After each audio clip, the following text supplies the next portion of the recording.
Muy buenas tardes, amigos, estimado público lector. Quiero iniciar con un agradecimiento a mi amigo y hermano, el doctor Luis Gerardo Ortiz Corona, por brindarme la oportunidad de expresarme en este espacio del que él es titular, con un texto sobre la historia, que se llama Temponauta, que tus ojos no te engañen. Y dice más o menos así. Santo Tomás de Aquino decía, dame agudeza para entender y sutileza para interpretar. Aristóteles decía que prefería la vista a todos los sentidos porque es el que nos permite hacer más diferencias y nos permite adquirir más conocimiento. Se decía en la Grecia clásica que la vista era el más noble de todos los sentidos.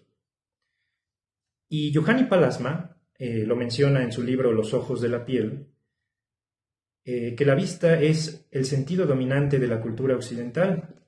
Y es verdad, la vista mantiene una especie de dictadura junto con la palabra hechos. Pero si la vista mantiene una especie de dictadura junto con la palabra hechos, ¿qué es entonces lo real? Si no es lo que puedo ver. Bueno, si alguien en algún lugar de esta inmensa esfera azul pudiera inventar una máquina del tiempo para ver u observar lo que son solamente los hechos, esta persona, al viajar, por ejemplo, a los pueblos mesopotámicos, descubriría la razón de la religión y de la medicina, el miedo. El miedo a la enfermedad, el miedo a la muerte, el miedo a los dioses.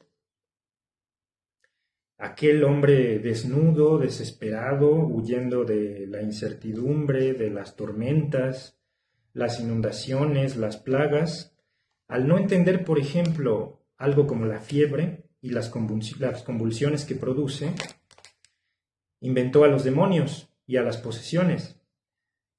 Y hasta le puso al demonio el color de alguien que tiene fiebre, rojo. Al no entender este hombre a merced de la naturaleza, el mundo aleatorio y caprichoso, se inventó a los dioses. Había o hay que tenerlos contentos para que no mandaran la enfermedad. Luego de paso, este viajero encontraría la necesidad de protegerse, de resguardarse, la necesidad de transmitir una idea, la necesidad de ser recordado, y encontraría, por ejemplo, el arte, los amuletos, la arquitectura. Sorprendido quedaría este viajero con los pequeños detalles. Encontraría, por ejemplo, que la vacunación no se la debemos a Jenner. Ya las culturas antiguas sabían que, por ejemplo, las costras de la varicela eran infecciosas y que servían para inmunizarse contra la enfermedad, para vacunarse contra la enfermedad. Y la lista seguiría. Las suturas, por ejemplo, los pueblos mesoamericanos las hacían con cabezas de hormigas a manera de grapas. Si esta máquina del tiempo viajara hasta la India, encontraría que ya había cirugías plásticas reconstructivas para las mujeres a las que les cortaban la nariz como castigo por cometer adulterio.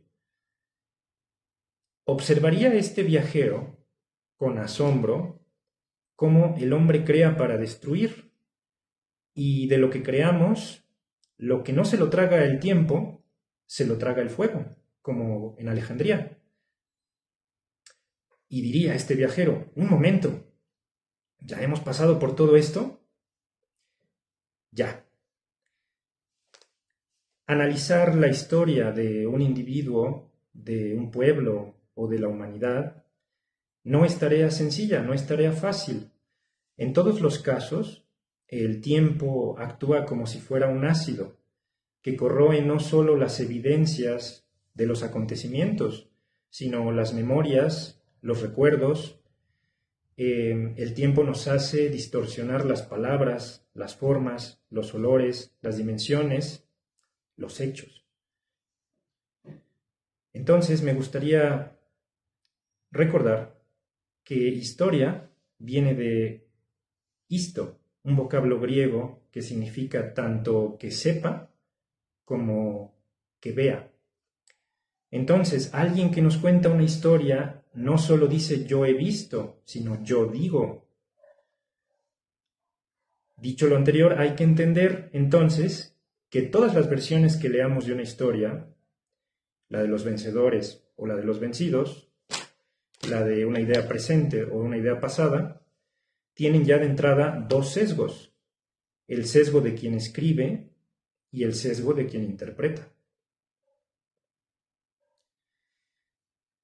La historia y nuestra convivencia como seres humanos se enriquece no solo de contar las distintas versiones, sino que se enriquece también de escuchar las interpretaciones que tenemos los individuos de un hecho en particular, cosa tan necesaria para un mundo habitado por una especie que, siendo el único animal que puede hablar, parece no saber comunicarse.